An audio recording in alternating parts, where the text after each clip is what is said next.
At first glance, Swedes, Norwegians, and Danish people can seem almost the same. They live close to one another. Their languages are closely related, and from the outside, many people simply place them all under one label, Scandinavian. But once you spend time around them, you start to feel that they are not the same at all. The differences are often quiet, but very real. They show up in conversation, in friendship, in family life, in humor, in personal space, and in the way people move through ordinary daily life. The Nordic language community itself describes Danish, Norwegian, and Swedish as closely related and mutually intelligible, while also noting that actual understanding varies, especially among younger people. One Nordic report also found that Norwegian speakers tend to understand neighboring Scandinavian languages better than others. So this video is not really about borders, flags, or national branding. It is about people. It is about the human feel of being around Swedes, Norwegians, and Danes. What kind of first impression do they often give? How do they speak to strangers? How do they act with friends? What do they seem to value most?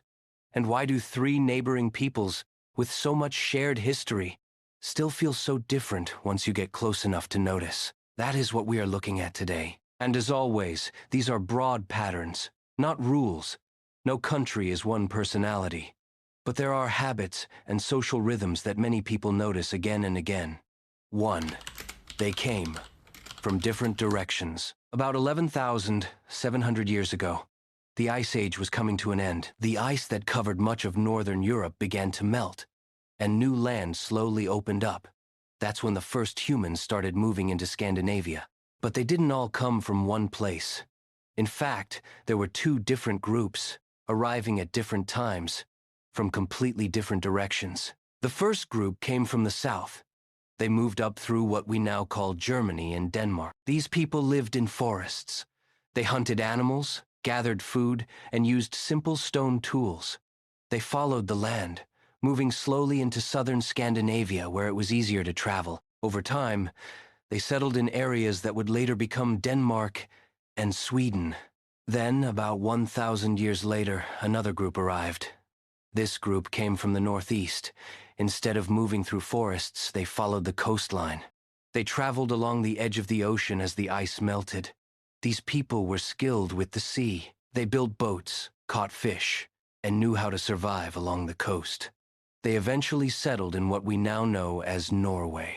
So, from the very beginning, Scandinavia was shaped by two very different groups of people. One came from the south, living on land.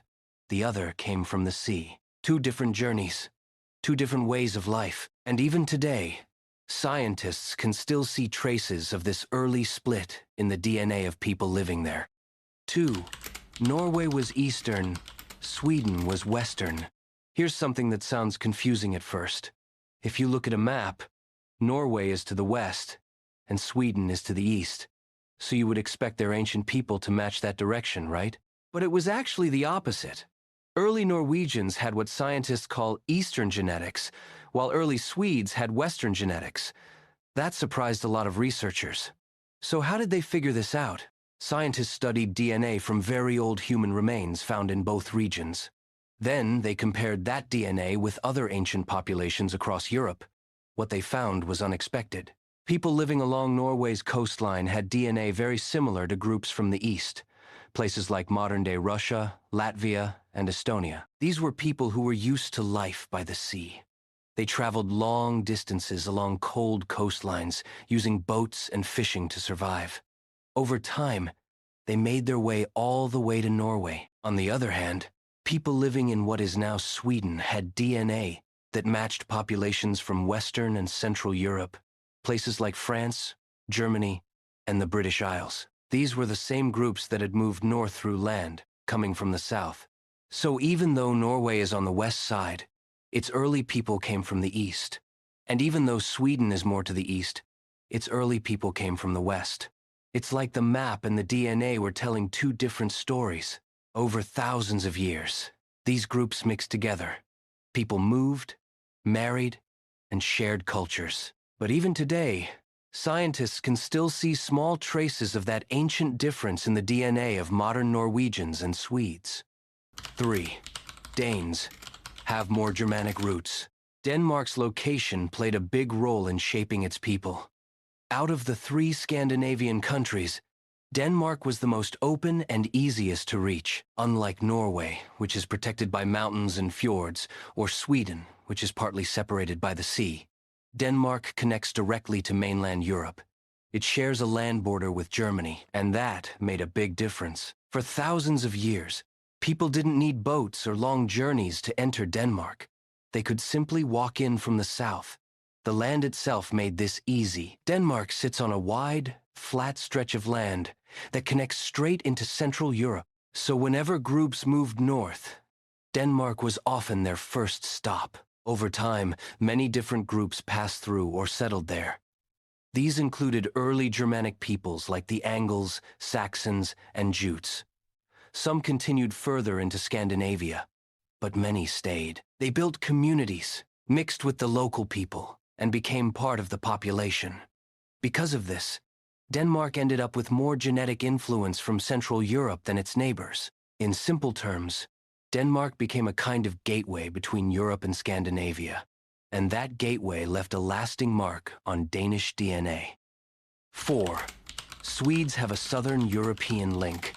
Norwegians don't. When scientists compared the DNA of Swedes and Norwegians, they noticed something surprising. Swedes had a small but clear link to Southern Europe. Norwegians did not. So where did that come from? It goes all the way back about 8,000 years. At that time, early farmers began spreading out from a region we now call Turkey. These people slowly moved across Europe, bringing farming with them. They grew crops, raised animals, and settled in places where the land made life easier. When they reached Scandinavia, they found southern Sweden much more suitable. The land there was flatter, the soil was better, and it was easier to farm. So they stayed. Over time, they mixed with the local people, and their DNA became part of the population. Norway was a different story. It's full of mountains, steep valleys, and rough terrain. Not the best place for early farming. So many of these southern farmers never settled there in large numbers. Because of that, Norwegians didn't pick up that same southern genetic influence. Even today, you can still see this difference. Swedes carry a small trace of those early farming communities from the south. Norwegians, on the other hand, are more closely linked to older northern groups, people who lived by hunting, fishing, and herding long before farming arrived. It's a small detail, but it tells a very big story about how geography shaped people. 5. Norwegians have Sami roots, especially in the north.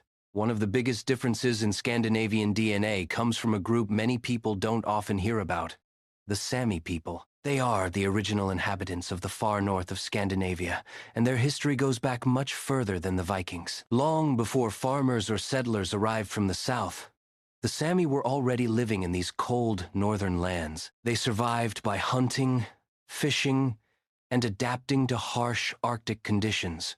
Over time, their way of life shaped their DNA in a unique way. This type of ancestry is often linked to what scientists call the Uralic group, which includes people from places like Finland and parts of northern Russia. Now here's where Norway comes in. Northern Norway was one of the main areas where the Sami lived.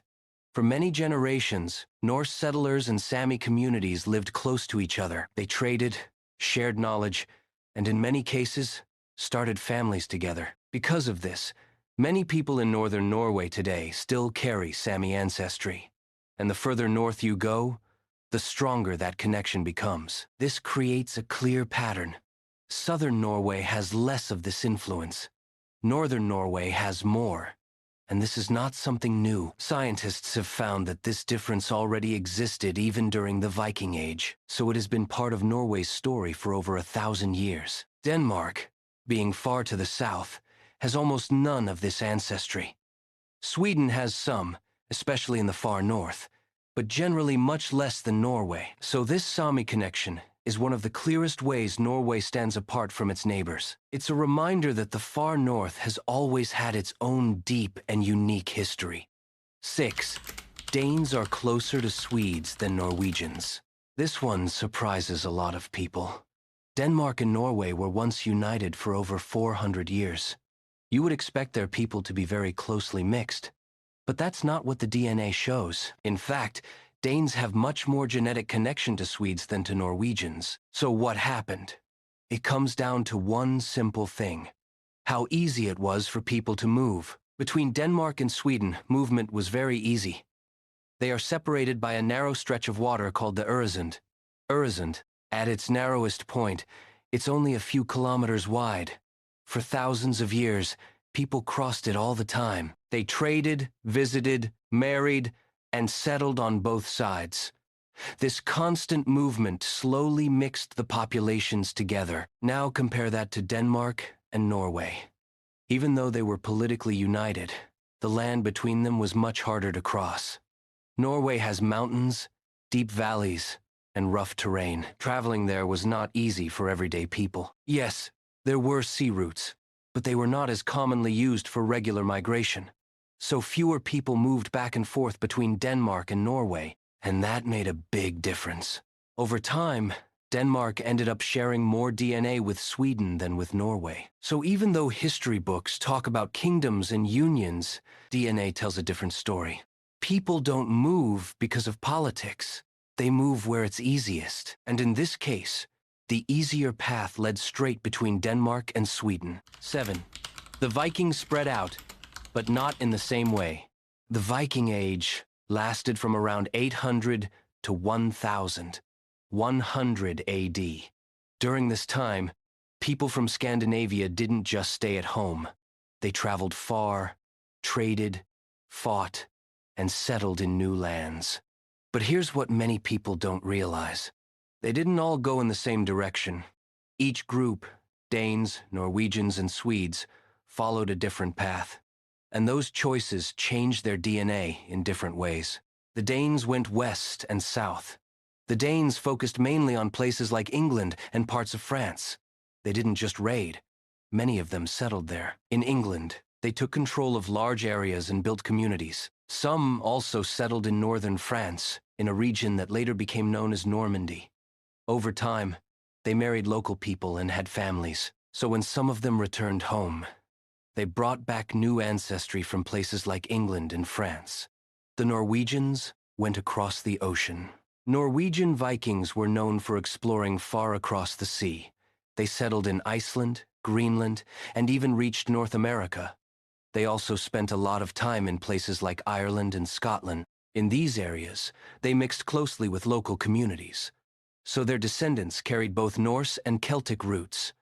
And some of that mixed ancestry made its way back to Norway. That's why modern Norwegians still show a small connection to places like Ireland and Scotland. The Swedes went east. The Swedish Vikings took a completely different route. They traveled east, deep into what is now Eastern Europe. They used rivers like natural roads, moving through lands that would later become Russia and Ukraine. They traded with powerful cities and even reached places connected to the Middle East. Because of this, they came into contact with very different people. Over time, this added small traces of Eastern ancestry to the Swedish population. 3 paths, 3 different outcomes. At the start, these 3 groups were very similar. But during the Viking Age, they spread out in different directions. Danes mixed more with Western Europeans. Norwegians mixed with people from the Atlantic regions, like Ireland and Scotland. Swedes connected more with the East. Over time, these differences added up. So even today, you can still see small traces of those journeys in their DNA. It all depends on where their ships sailed and where they chose to stay. 8. Denmark is the most genetically similar within itself. Out of all the Scandinavian countries, Denmark is the most genetically uniform. In simple terms, most Danes are very similar to each other. When scientists studied DNA across Denmark, they noticed something unusual. People from different parts of the country looked almost the same genetically. There were no big differences between regions, cities, or villages. It's like the whole country forms one large, closely connected group. Now here's what makes this surprising. Denmark has always been very open to the outside world. It borders Germany, traded with many countries, and had strong connections with places like England and the Netherlands.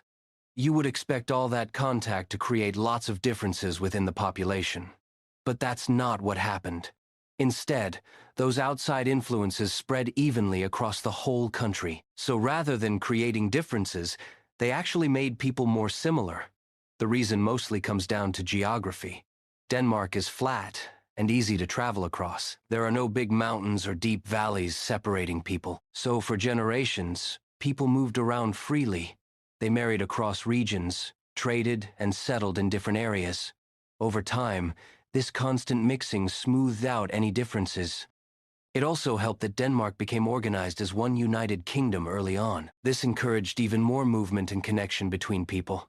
Unlike Norway, where mountains kept communities apart, or Sweden, where distance created gaps, Denmark stayed closely connected. So today, Denmark stands out. While Norway and Sweden still show clear differences between regions, Denmark does not.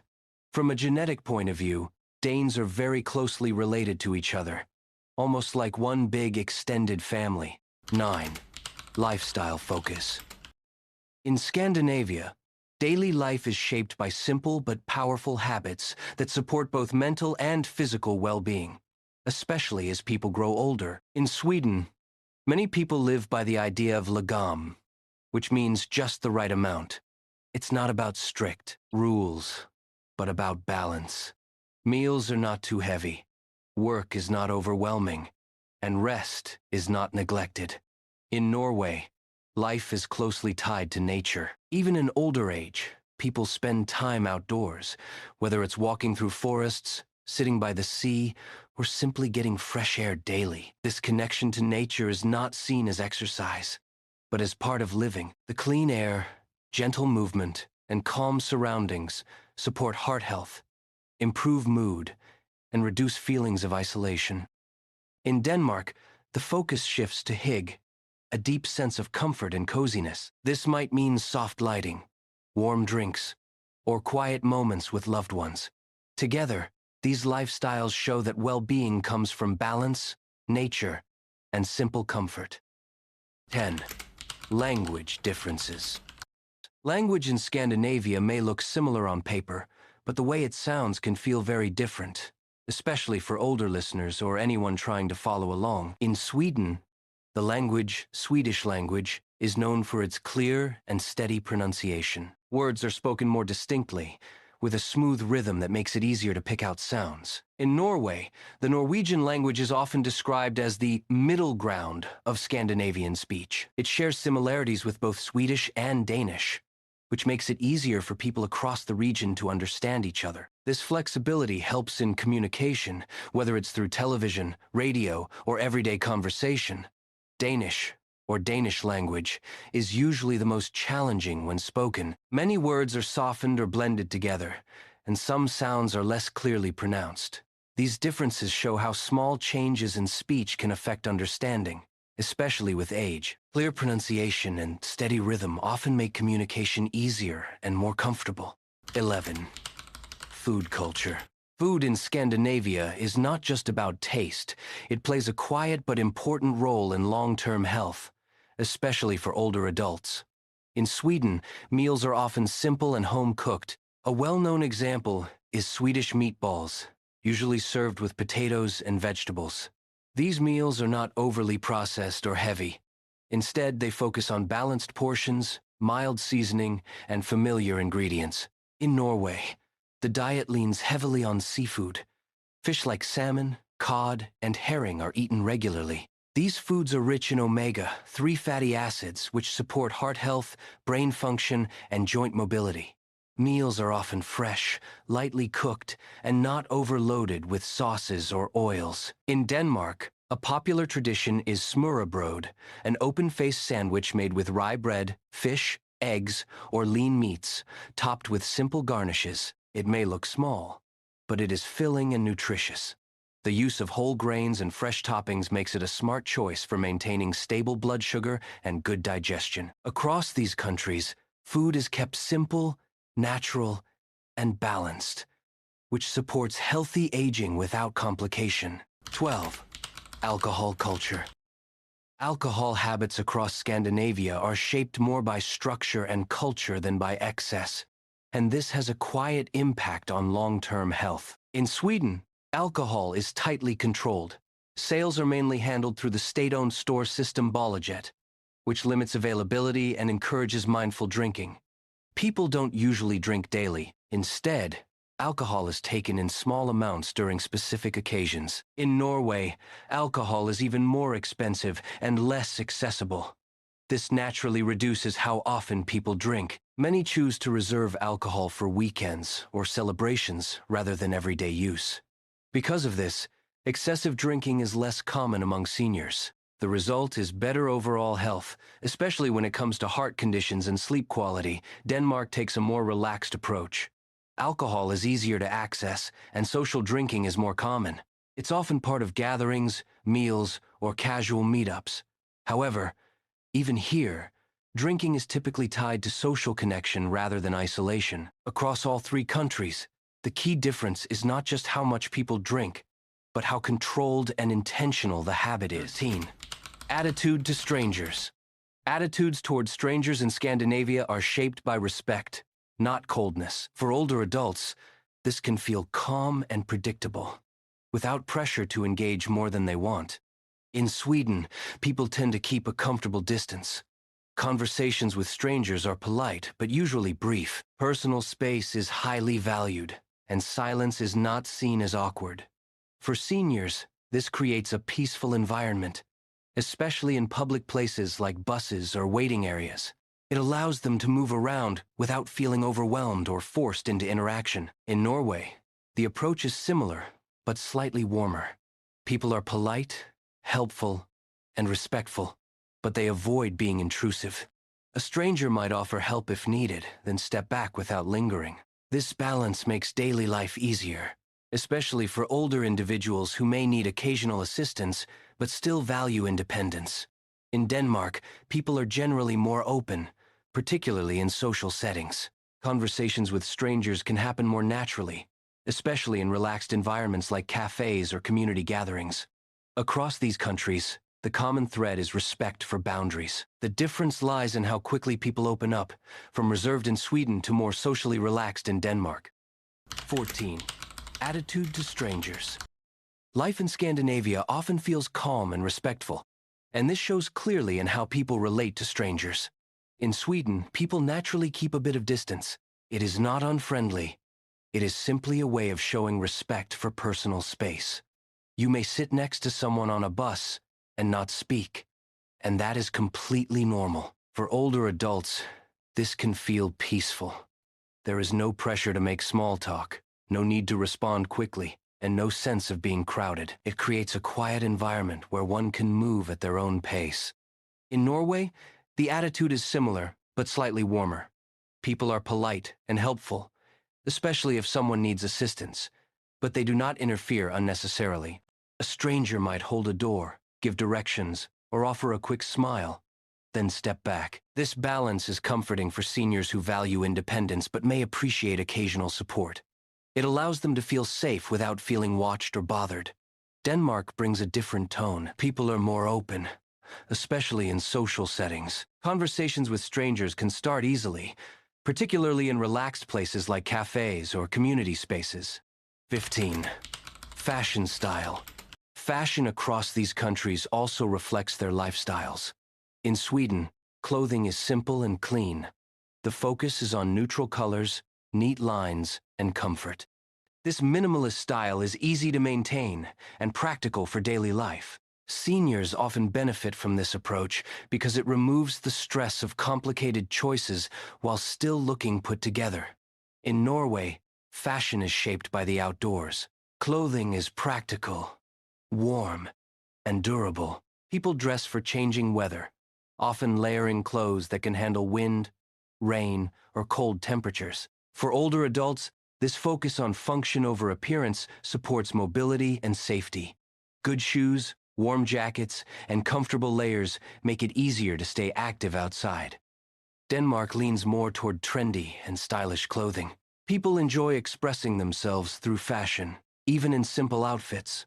There is a balance between comfort and appearance, with a slightly more playful touch.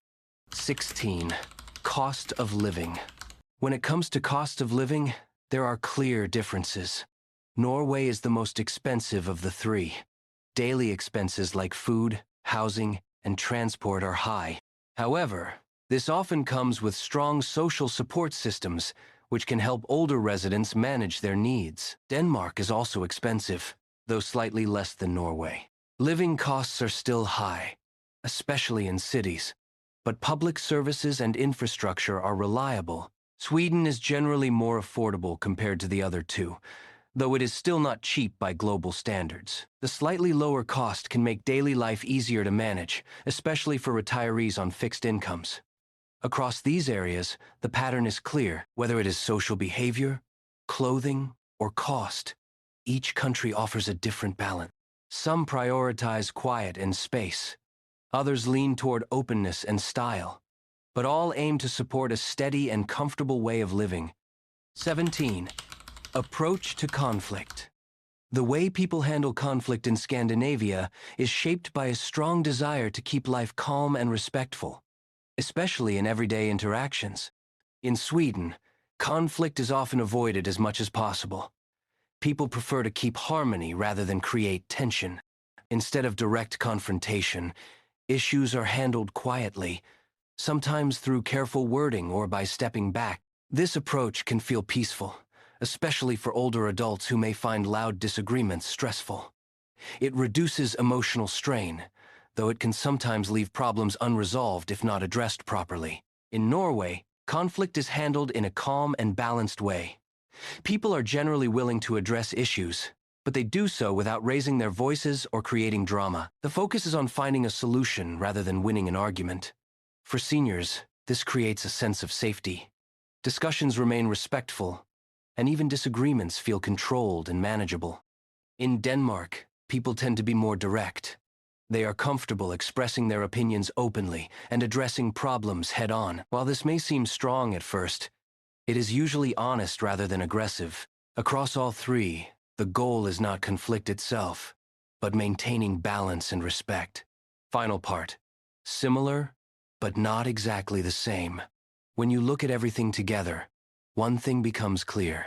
Swedes, Norwegians, and Danes are very closely related. They share the same deep roots, going back thousands of years. They come from the same early groups of hunters, farmers, and steppe people who first settled Scandinavia. That's why it's hard for a DNA test to clearly separate them. They overlap a lot. But even with that similarity, there are still small, consistent differences. And those differences tell an interesting story. A good way to understand this is by comparing them to Finland. Even though Finland is right next to Sweden, its people are quite different genetically. That's because their ancestors came from a different direction, more from the northeast. So despite being close on the map, they don't share the same genetic pattern as Scandinavians. It shows that history and movement matter more than borders. Now, if we look only at Scandinavia, each country sits in its own position. Denmark is closer to mainland Europe, so its DNA reflects more contact with places like Germany and nearby regions. Sweden sits in the middle. It has a mix of influences, from the south, the north, and even the east. Norway is more isolated. Because of its mountains and coastline, it kept more of its older, northern genetic traits. So in simple terms, they all started from the same place. But over time, they took slightly different paths. Those paths were shaped by geography, travel, and who they interacted with.